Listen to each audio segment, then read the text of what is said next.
Okay, so let's talk about resumes.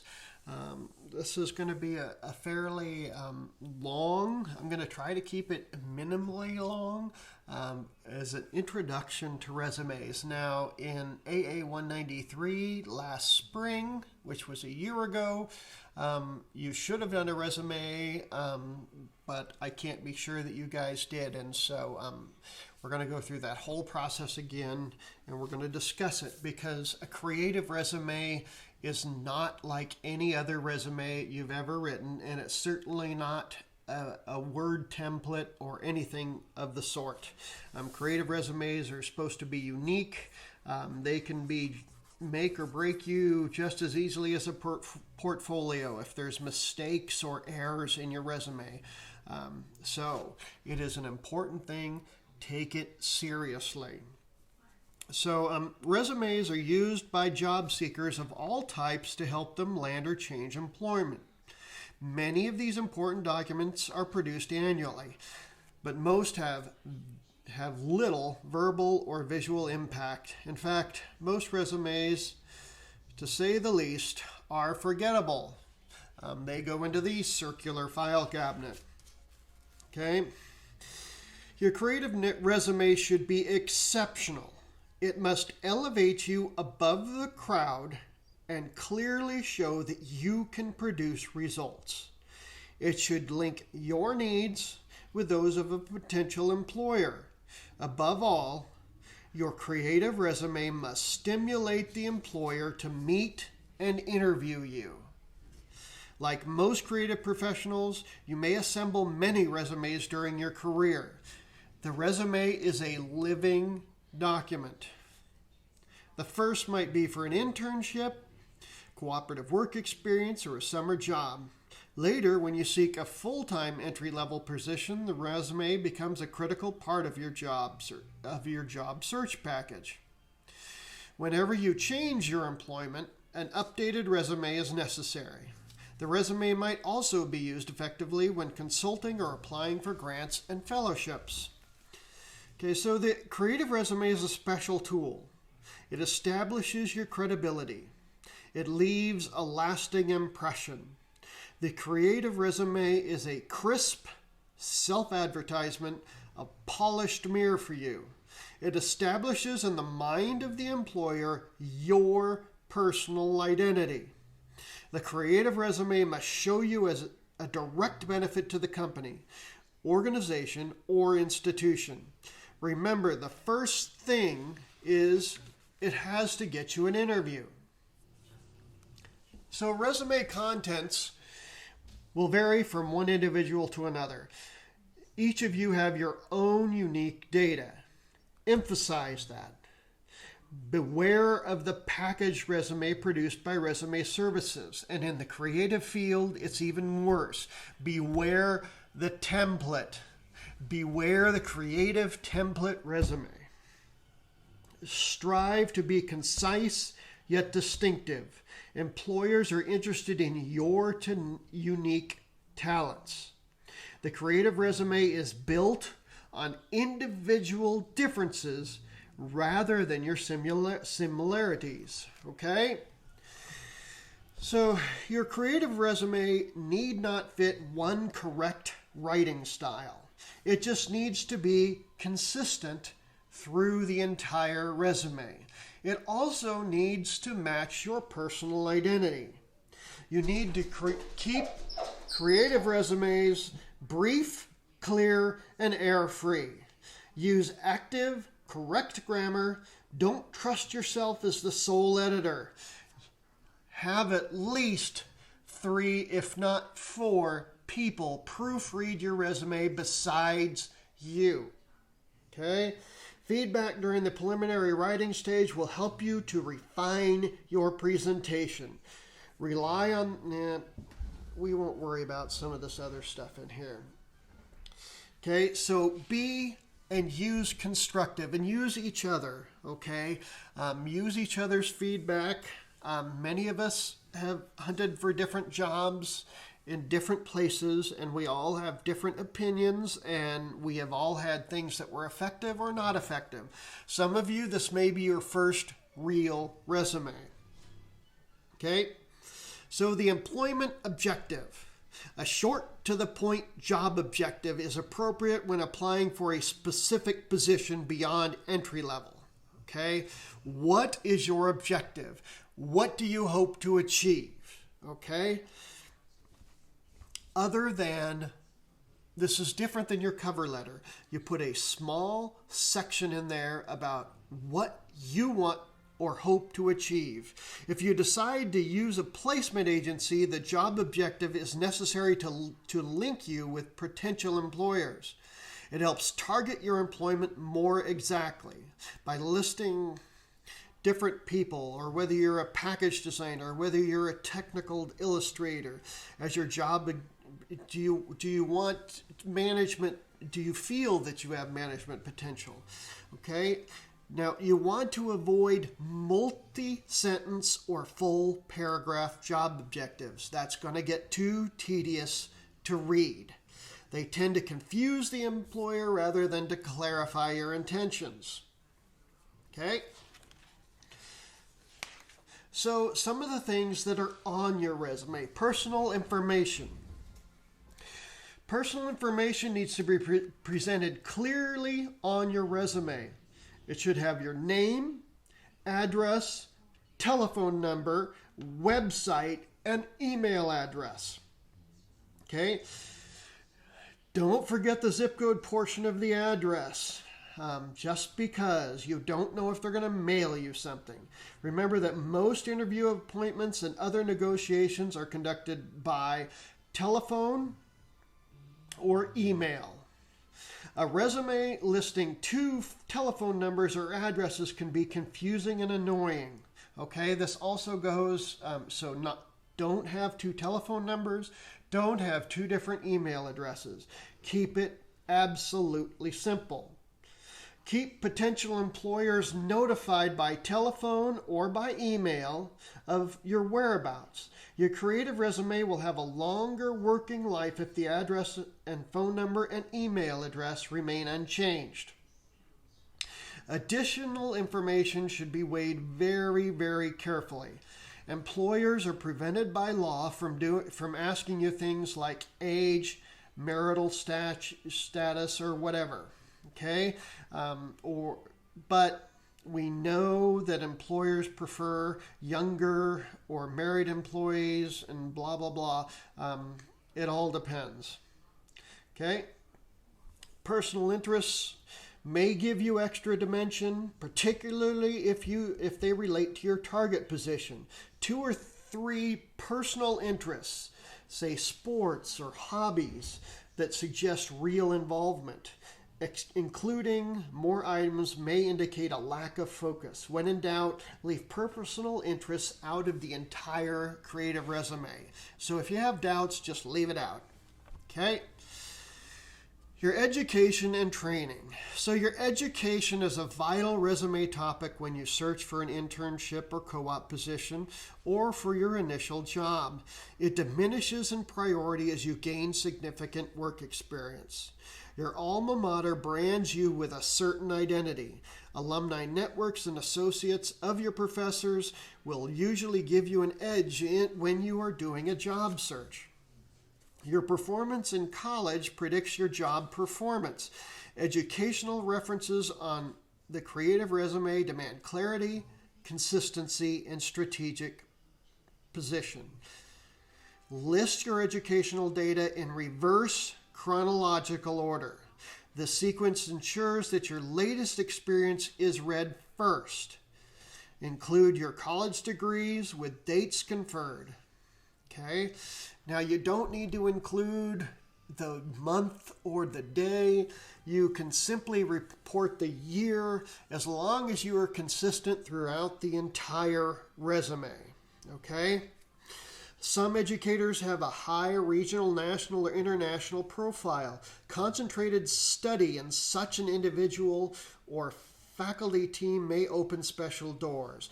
Mention of select high-profile teachers can give you your creative resume an edge. I am not a high-profile teacher. So you probably don't need to mention me in any way, shape, or form. Don't put high school on the resume unless this is your first resume. Then go ahead and put it in there, okay?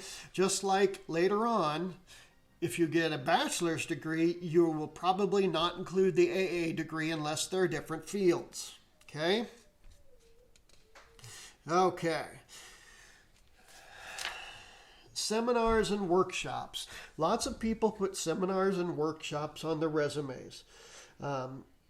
Only put them on there if they are significant to your job and if they're significant training programs and increase your capability.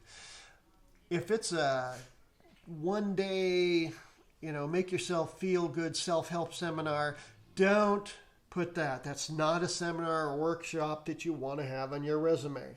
It would be more things like if you go to a major design conference, if you go to a major film festival, I don't know, there could be some different things like if you're in an exhibition, okay, if you had something that won in a student art show, things like that, okay? For seminars and workshops. No, you would not put the winning student art show. That'll be later. That would be awards. Okay? Work experience. Employment history, work experience, professional experience, work history, experience, and employment are alternative headings with similar meanings. Employers carefully scrutinize your past jobs. Show the positions you have held in reverse chronological order, from latest to earliest. Your present position will attract the most attention, being at the top of the list. Show the date of the position, the job title, and the employer. If you have room, you could probably add a little bit of description, but a lot of times there is not enough room to put down everything that you did in a particular job. Okay? Now, in work experience, you do want to include volunteer experience as part of that. Did your efforts affect the organization, improve a program, or increase funding? Stress that your volunteer activities required major interaction with people. Okay, work on a political campaign might be significant, possibly, but remember, a political affiliation can be a double-edged sword, okay? Any internships or co-ops that you've done, okay? Or cooperative, by that I mean cooperative work experience. You would also possibly put any interactions that you had for your AA 200 class, because those are with real-world clients, okay? Internships should be listed on the resume in the same style as normal jobs, reverse chronological order, with a date, a job title, an employer, a city and state, okay? With a few skills that required, a few adjectives, if you will, okay? Awards and memberships. This is where your student art award would go if you happen to gain one of those particular awards. Okay. Creative resume should include a category or categories to list fellowships, scholarships, memberships, exhibitions, awards, publications, and productions. Your early resumes might be skeletal in these areas, but later versions will totally flesh out different headings. Okay? So, what this means is they are going to look on here to see if you are affiliated with any graphic design professional organizations. And there are a couple of them. Okay? There's the AIGA, okay, which is a professional organization. It's probably the most popular and biggest. But the book I had you buy the AIGA book as well. Okay? But then I also had you buy the GAG handbook, which is the Graphic Artists Guild handbook. Okay? They are a professional organization. So an employer will look to see if you are participating in those kinds of organizations. Fraternities and other stuff like that are not nearly as important. References. While in college, you are developing resume references among the professors you impress with your performance. Resumes may also come from the supervisor on your part-time job. Maybe you've had professional work and you want to go ahead and get that. Whatever you can find for references. Generally, you only put references available upon request on your resume. Okay, so that way, if those references change over time, you can modify them based on who you are submitting the resume for. So you may have references that you would do if you were going to go to work for a record company, as opposed to a different set of references if you're going to go to work for a marketing company or even a publishing company. They all have different things that they're looking for. So your references need to change for each of those things. So just put references by request. Okay. Now, as far as design, okay, this whole lecture, you should be seeing these different resumes flip through, and I'm glad that they're on video so that you can scroll back and take a better look at any one of these resumes as they appear. They are all creative resumes. Okay, a maximum design effort separates the creative resume from common fact sheets. Resume design is often overlooked or undervalued by otherwise well-prepared job seekers. Treat it like any important design task. Work at the top of your ability, push the leading edge of your creativity. The resume is often your last creative piece before you accept a new position. Strive to make it your best effort. Consider how your resume will be received, handled, and stored by a potential employer. When delivered by hand, it must establish a quick, positive impression. An employer often scans your resume during the interview. Critical information must be clear and easy to locate. Okay? All right. So we're going to continue on with some resume design here. Okay?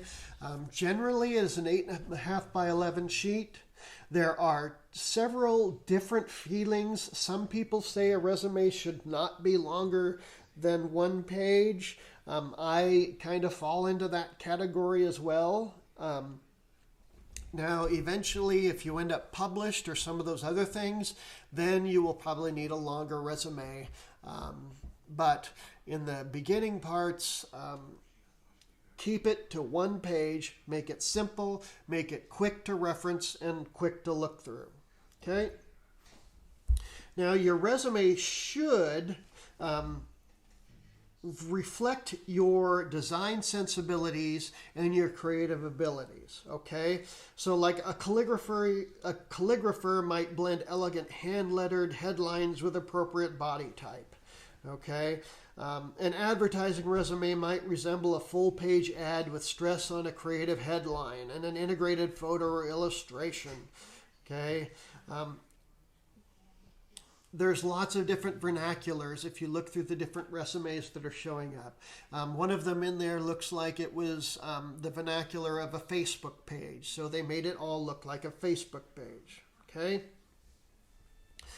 Now, start with the thumbnail. Okay? This is the starting point. The thumbnail. Okay? Don't forego the thumbnail. Don't bypass the thumbnail. This is a process. Start with a thumbnail. The sketches help you think on paper.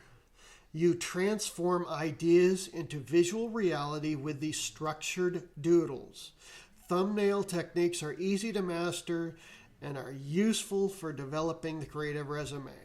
The idea sketches are small, but in proportion to the printed piece. So your thumbnails should have the same rectangular shape or the same rectangular proportions as a letter-sized sheet of paper. Okay?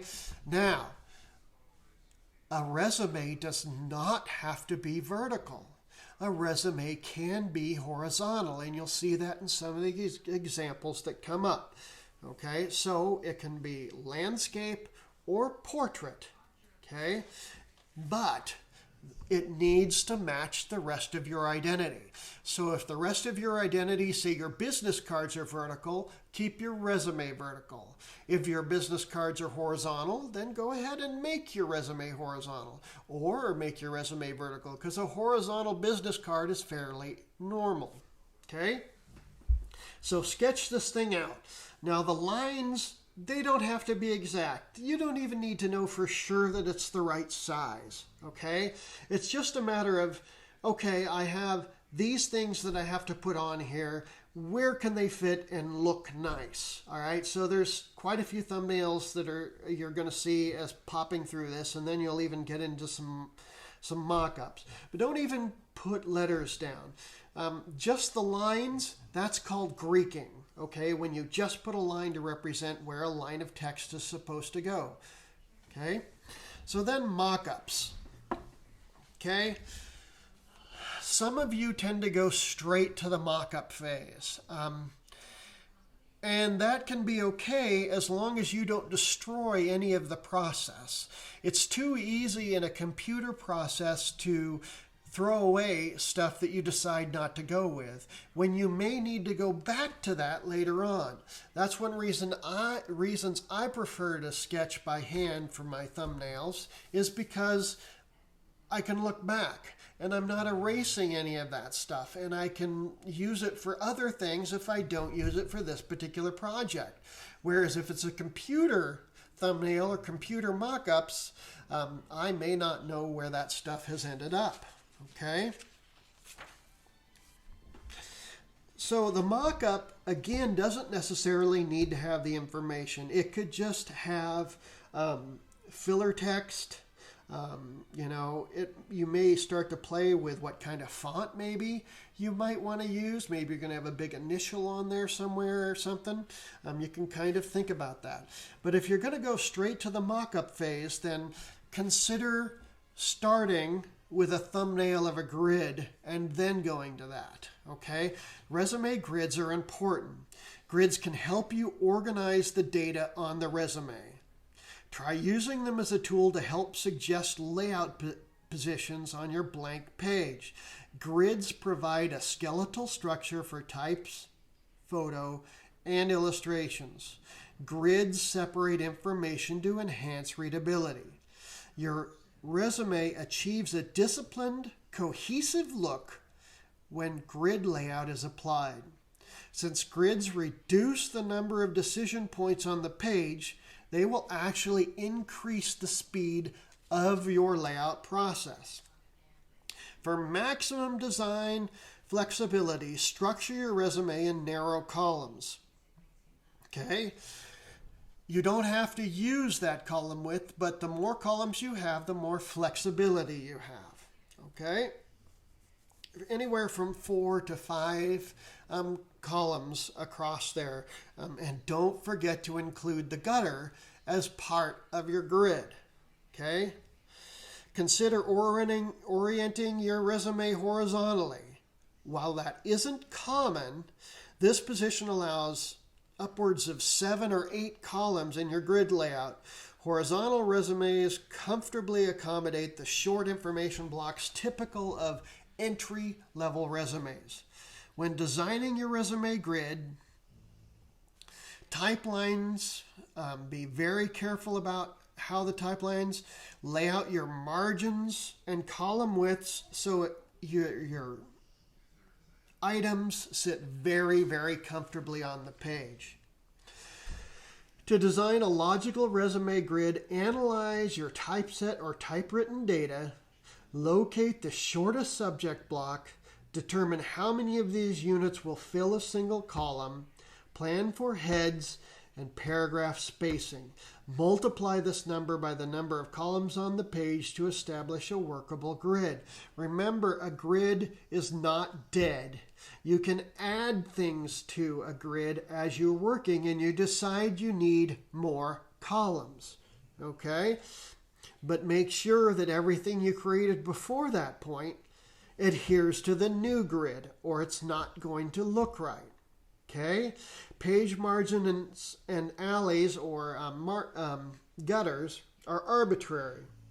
Margins on the resume don't need to be uniform. It's one page.